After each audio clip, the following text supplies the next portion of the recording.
Hey guys, it's Brandon Bullish and we're back with another video. Hope you guys are all doing well. But yeah, it's been a minute. I promise you December and January I'm gonna be so consistent. But let's get into it or whatnot. Let's get into it. We're looking at SPY on the 15. And I guess we'll talk about yesterday just because I haven't been making videos in a while, and I also traded yesterday. I made a cool 300 and whatnot. But yesterday, what did we see? SPY kind of on open. We seen some high volume. SPY made a long green wicks.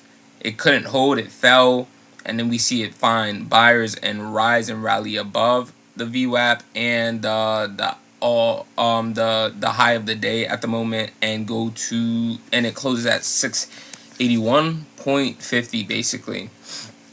So how I traded that, I think I went to 4 or 5 contracts that day, 3 or 4 or something. So I seen SPY breakthrough with volume. What am I doing? I seen SPY breakthrough with volume literally at the VWAP on opening. So I kind of took that as maybe it's gonna continue on because of something I seen last week. I was trying to see if that would still work. But no, it didn't, and it fell. So I left my contract when it broke through the VWAP. When I see it start rejecting around here, I see volume start to rise as well. So that's when I knew to get in a contract. I got into 2 contracts, yes, or no, I got into 4 contracts, like I said. So I got into a contract around, I think, 1109.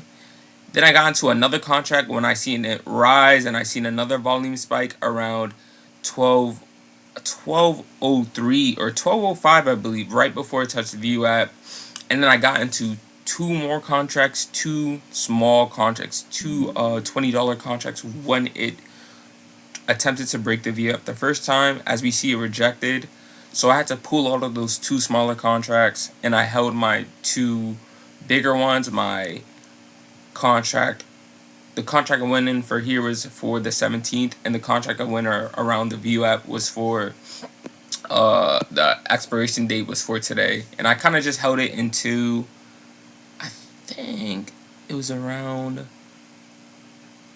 155. I held it around 155, and I kind of sold around here because we could see this sell-off happening. But it was a fake out, and it continued on and whatnot. Maybe I should have pulled, just had pulled my day contract and held my one for the 17th.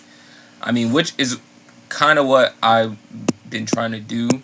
Find entries for like a long or a swing call. But yeah, that didn't go through. I ended up pulling. I got 175 from one contract and 150 from the other. So it was like 320. So it's calm. But what do you see today? A lot of consolidation from what I've seen. We seen it come to, I guess this is the high of day at 680.80 or whatnot. But we also see it just consolidating and not being able to hold above the VWAP, which is not bullish from what from my perspective. So continuing on, I think today's a banking holiday. That's why I couldn't trade today, because my money didn't settle for some reason. But what do we expect? I guess right now we are just barely above the VWAP, so we'll have to see if we hold from here.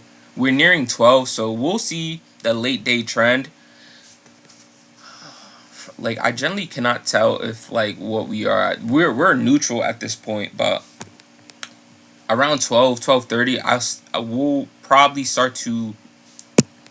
We'll know what direction trend will come. So we're on our VWAP and we are on a demand right here. So if this does hold above the demand with volume, look for 681. 681 is where Ooh, it's where a gap closed, but this gap closed yesterday. It managed to close yesterday. So look for 681.54. That's my next supply. If this doesn't hold, look for 678.27. What is that? Do we have a gap there? This is just our demand that we have. Yeah, so look for 678. If that doesn't hold, next demand is 674. Yeah. But maybe I should push this up to 675. Yeah, I think 675 is good because that is the low of yesterday. So there's like a dollar range we're in currently. If we see that we find support around the VWAP in demand, look for 681. There's also another gap to fill now that I see that at 681.50. If it does happen to fall, look for 678. If it falls more, 675 is my next demand. But let's look at news, and then I wanted to show you my my trade tracker. My trade tracker 5:15. There's news at 5:15, news at 6:50, 10:25. Basically aftermarket news at this point.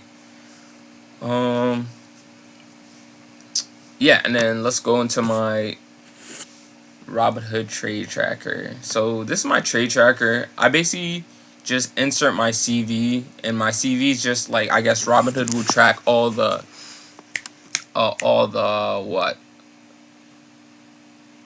transactions that happens through Robinhood, whether you like insert what, whether you insert like money, or you insert money into your Roth or your investments or whatnot, it will track it. So I've coded it so that it will just show me my trades, not any of my investments or any of my dividends. It will just show me my trades, and then show me the amount of contracts I went in. Look at that. This is all from, basically all these trades are from this month. Wait, are they?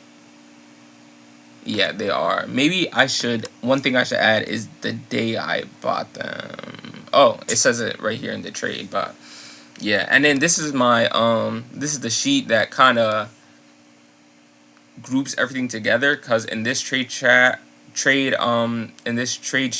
it shows the buys and sells, and this one just shows the contract or whatnot. So it's a SPY call for expiry the 3rd of November. The strike was $685, and I bought it for 26. Oh my days. I bought it for $26. I sold it for basically $14. So I lost a total of $12.09. Simple programming, blah blah blah. Profit 174, bought for negative 433, sold for 607. So I profited $174.91. Yeah. Wait. Oh, this isn't in order though. But yeah, we can also see summary, total bought, total sold, net P&L, and my win ratio, which is 40%, which I think is good. Especially, I mean, I don't think the win rate matters if your P&L is above, and I'm doing pretty good for this month.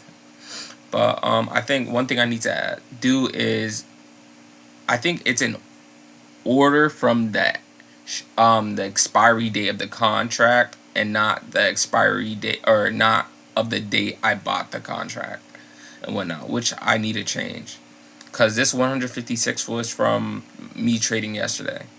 But yep, thank you for staying for this longer than usual video. Hope you guys stay bullish. Yeah, that's what I say.